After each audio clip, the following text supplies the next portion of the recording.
ating likuran. Tingnan nyo, may interview si Hiwaga doon. Siyempre, inaabangan na niya yung promise natin kagabi. Tapos, may kasama ako, si Lilipas din yan. Lilipas din yan. Ang gwapo sa personal ni Lilipas din yan. Para siyang Koreano. Bakit kayo? Tap lang na. Okay guys, meron kaming surpresa kay Lilipas din yan tomorrow. Ireregalo ko sa kanya si Hiwaga.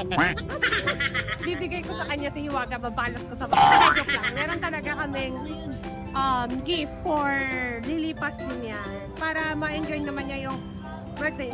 Birthday mo ba? Birth month pa rin? Lumipas na eh. Lumipas? Almost 2 months na po. Ay, lumipas na pala guys. Pero let's continue kasi 1 year naman yun eh. So, tuloy natin. Tapos.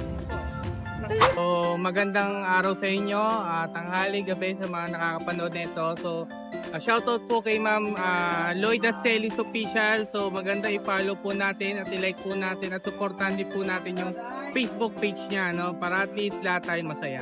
So, ingat kayo dyan guys and God bless. It's Lloyda Celis Official!